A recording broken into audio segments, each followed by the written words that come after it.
No seu manual da porra toda, É isso. Tenho. o que você diria que é... Se isso fosse um livro, realmente um manual, Ele vai quais seriam ser. os capítulos? Eu começaria com a evolução do cérebro, sem Legal, dúvida nenhuma. legal, Primeiro, eu ia explicar o que eu expliquei aqui, né? A minha história. com certeza. Porque eu preciso explicar para as pessoas que esse manual, ele é do que funciona. É o que funciona. E quando eu falo que funciona, porque quando eu comecei a atender, olha que louco, eu comecei a atender em 92, 3, não lembro mais. Mas eu comecei a atender porque quando eu entro na faculdade errado, eu descobri o coach na faculdade. Naquela época. E eu fiz o coach porque eu achava o negócio tão diferente e tão fácil ao mesmo tempo. Eu falei, cara, é isso que vai me dar a patente para atuar. E eu comecei a atuar como coach, onde ninguém nem sabia o que era isso. E comecei a entender o que eu tinha na mão. Que o meu conhecimento que me salvou, ele era possível replicar nas pessoas.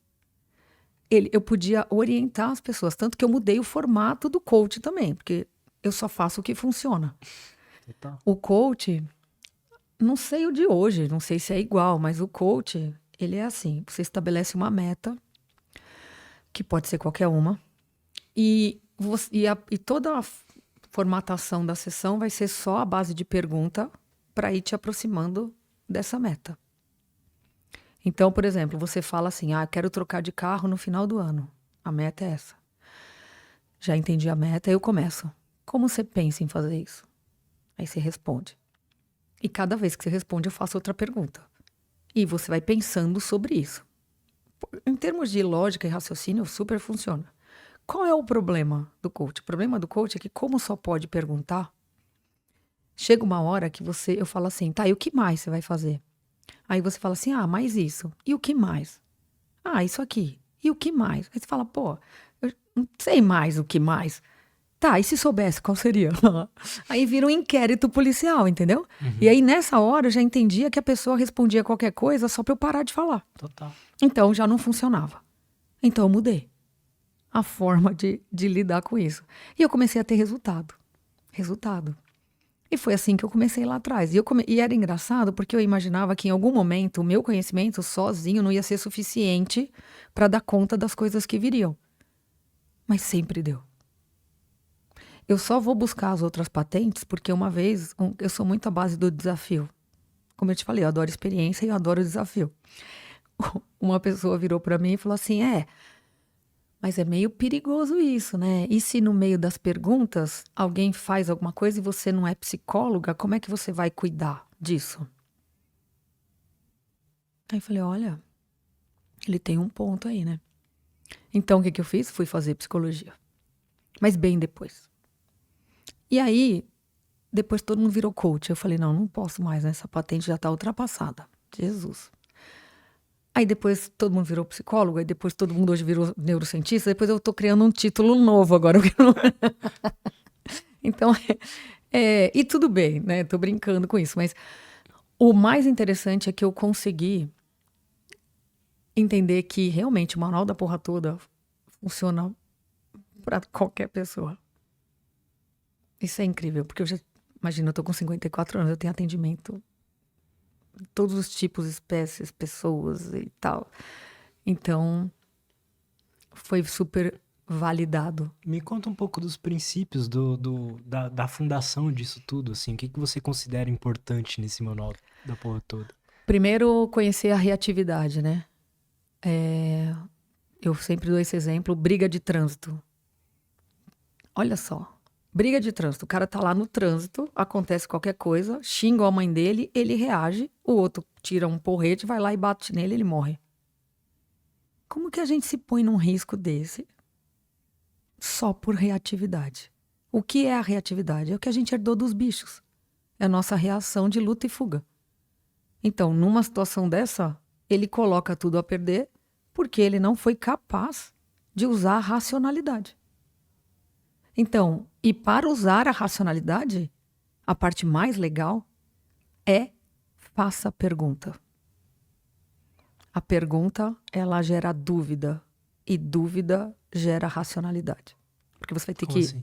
porque você vai ter que usar a razão para responder a dúvida. Você não vai reagir. A reatividade é reação. Então eu te dou um tapa aqui, você me dá outro. É reação. Agora, se eu te dou um tapa, você fala, nossa, pra que isso? O que você fez? Você gerou uma pergunta que gerou dúvida. E a gente vai agora partir do pressuposto do pra que isso. E tem pesquisas que mostram, várias, você consegue, no mínimo, para uma dúvida, uma pergunta, ter no mínimo 30 respostas. Mas eu te digo, na terceira, quinta, no máximo, você já resolveu. Então, olha, isso é uma coisa muito básica e que todo mundo deveria fazer. Tanto que quando eu invento o EITA, né? O que era o EITA? Me fala um pouco disso. Deu errado, tá? Já vou te avisar, porque eu fiz todo... Em termos de estudo, eu tenho tudo até hoje na minha cabeça, tal. Isso é super fácil de funcionar. Mas o EITA, ele é uma sigla que é elevar a inteligência a treino de autopercepção. Tá. O que é elevar a inteligência? É racionalizar. Porque a inteligência, você não usa quando você está reagindo. Então você tem que realmente... A inteligência, ela é sofisticada, ela está numa outra situação que não é numa reação primitiva. Ela é algo que você precisa de cognição. Você precisa de uma situação diferente do que só reagir. Ela é elaborada. Então você tem que pegar a sua capacidade de pensar sobre solução, que é a inteligência, porque a inteligência é uma habilidade de resolução de problema. Quanto mais problema você resolve, mais inteligente você fica. Eu não estou falando de coeficiente, de número.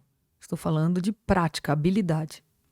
Então, quanto mais quanto mais problema você resolver, melhor você fica. Porque você vai ter uns problemas que já vão virar previsíveis.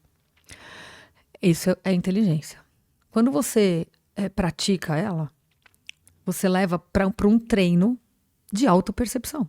Então, você começa a se perceber reagindo e a treinar se controlar.